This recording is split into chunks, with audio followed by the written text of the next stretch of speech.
Hello my friends, it's Miss Diana from the Wyndham Public Library, bringing you today Calm as a Critter, and this is our 5th week doing it for this summer, and today's theme is journaling. Now, journaling is basically writing things down, and I don't want to scare you away. Don't go away just yet. If you're like, oh, no, I don't like to write, no, don't worry about that. It's not all about writing book reports and whatnot. This is all about you and for you. And you might say, after watching what I have to ask you and offer you, you might say, writing's not so bad.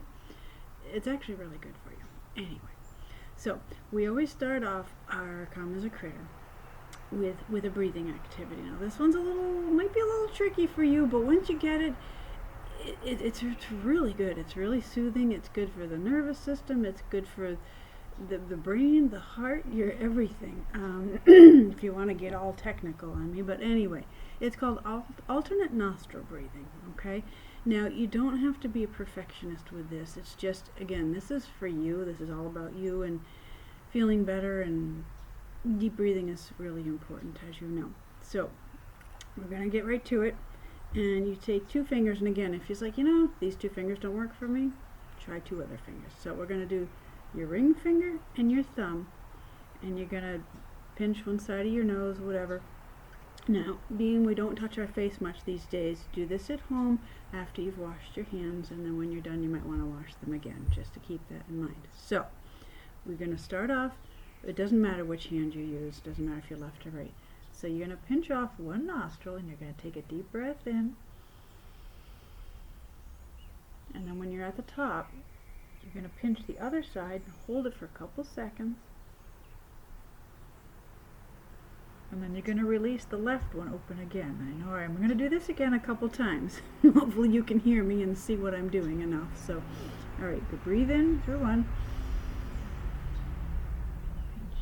Pinch it off. I did that wrong. Sorry. Alright, start off by closing one nostril. Breathe in. Close off both. Hold for a second, and then release your other, and let it out. Let's do that again. In, pinch, out. In, pinch, out. So there's air going inside one, and then out the other, and then it's going in on one side and back out the other. Now, this is something you could do anytime. It's a really great thing to do at bedtime. It just kind of calms you right down. It's very good for you. Anyway, so that is our alternate nostril breathing.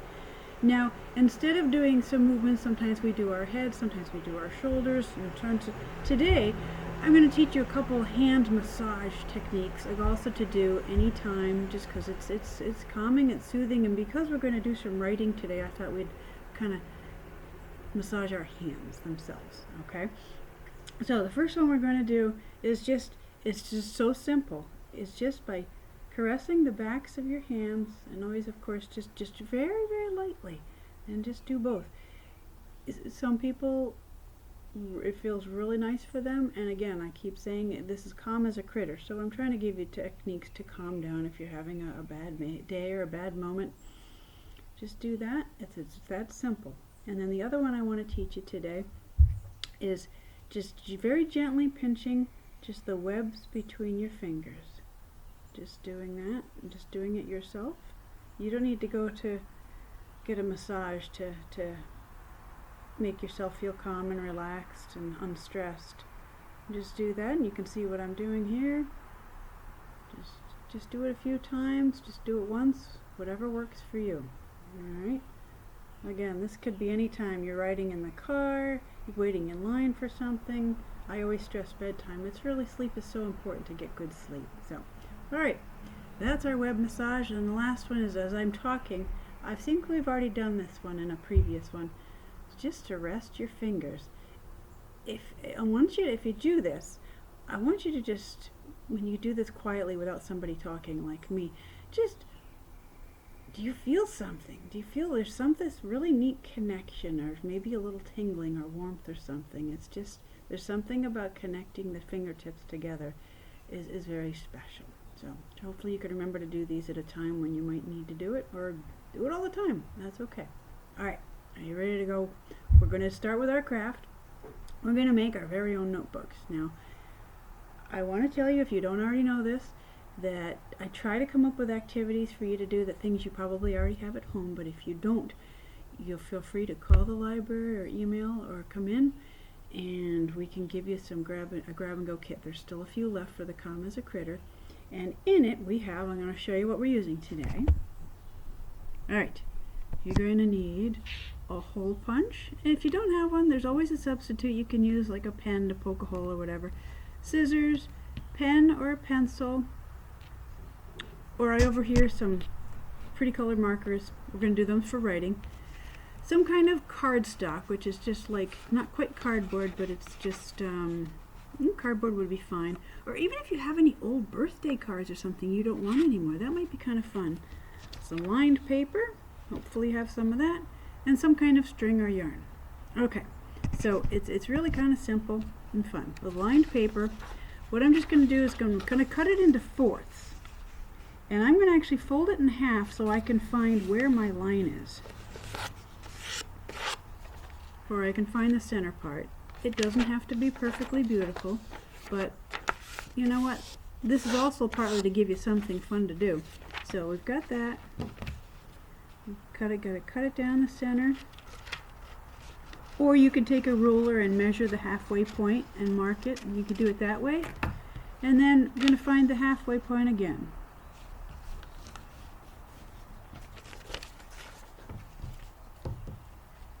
Alright, I'm cutting.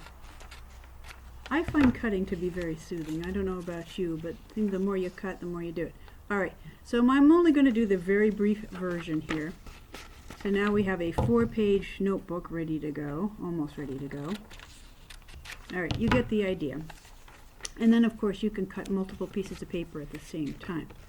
So now I have already cut these to save time to be the same size as your lined notebook. This is your covers for.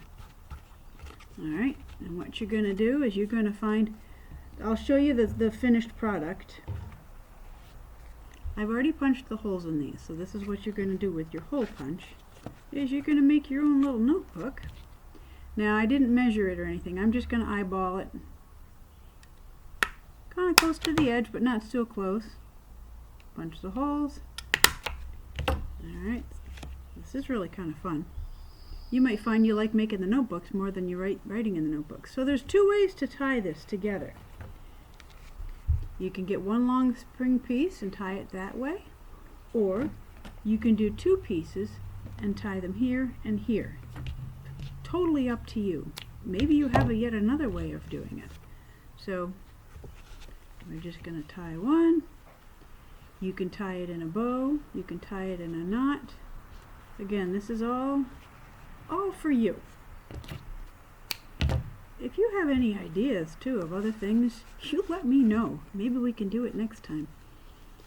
Alright, so here is our very abbreviated notebook with just 4 pages. But the ones in your kit you will get, there's quite a few pages, as you can see in there. Okay, so we're ready to write. We're going to put the tools and such out of the way. And I think I really am a firm believer of working and wearing and all eating and doing all the things with your favorite colors. So pick one of your favorite colors here. I'm going to go for like a dark pink here. And I want to give you some writing prompts. I want you to do some writing. But again, for those of you who say, hey, you know, I really don't like writing. It's okay. Well, maybe this might be a little different. So again, stick with me. So I learned this once in a college writing class, and if you have to write a lot in this writing class, and she said sometimes even actual writers, authors who write books and whatnot, sometimes they get to a point where I don't know what to write. I'm kind of stuck right now. So one little trick you do, it's kind of fun, and I'm going to go back down here. Oh, here actually I have a no, we're going to stay right here. I have a handy dandy clipboard with some paper on it. Take your pen, your pencil, or your favorite color marker, whatever. Just do swirlies. Just start with that. You'd be surprised. Now, if you haven't learned cursive yet, or if you haven't learned it at all, that's okay. It doesn't matter. Just swirly. I don't know if you can see what I'm doing. Just do it. You believe it or not, you're writing. You're fooling in your brain into thinking, okay, something good's going on this piece of paper, even though it's just pretty. It's just swirlies. Or you can just do whatever. Use the lines to guide you. They're there to help you. Whatever you want. Just swirlies, swirlies. You're writing. It doesn't have to mean anything. And then, lo and behold, some words may start coming. It's a pretty amazing thing if you think about it. From your brain down to your arm, to the end of your fingertips, to this pen on that piece of paper, words, they're going to go on there. So, here's some of the words I'd like you to write. So, hopefully you have your notebooks. Maybe you can pause it, actually make your notebook, and then unpause it, and then come back to me, and I'll tell you what some of the things I'd like you to write today. Alright, so we'll start off with your favorite things. What's your favorite color? Write it down. Even if you can't spell it right, don't worry about that. This is your notebook. Alright, what's your favorite color? If you want to elaborate on anything, you can write why, but we'll start with that. Alright, so now what's your favorite food? What is, like, if right now you said, oh, I wish I could have a strawberry with whipped cream, whatever, write that down. Okay. Is there a sound that you really, really like? Is there something like, I'm going to tell you some of mine just to give you some ideas. I love the sounds of birds singing. I love the sound of people singing happy birthday to me. I like that too. Okay. So now we're going to, of course, touch the five senses. I love to do that. What's your favorite smell? Maybe it's a flower. Again, back to the birthday cake. Maybe that's a good smell. I like the smell of a candle that's just been blown out, because again, that reminds me of a birthday cake. All right. So what's your favorite sight? What do you when you see something, you're just like, oh, I just love looking at that. I don't know what it could be. Maybe a campfire, perhaps, or whatever. So we're going to do that. All right. So now we're one more favorite. This is a really good one. Who's your favorite person? And it might be mom and dad or your sibling, or you know what? And if you want to write, again, nobody has to see this. It's your own personal thing. It could be your pet. It could be Mickey Mouse. I don't know. Oh, that's your favorite mouse, not person, but that's okay. We'd have to be technical here.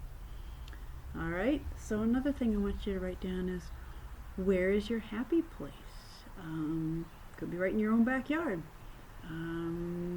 A vacation spot, camping spot. I don't know. I don't want to say too many ideas because I don't want to steal your idea there.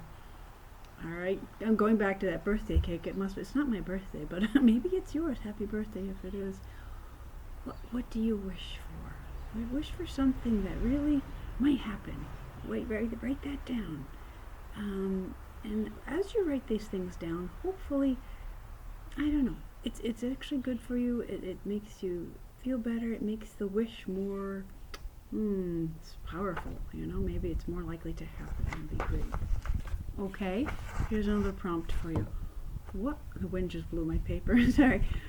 What makes you laugh? Okay, maybe it's the wind making me laugh here. What makes you laugh? Watching your dog do funny tricks in the backyard. I don't know. And we're getting to be some more about you. What are you good at?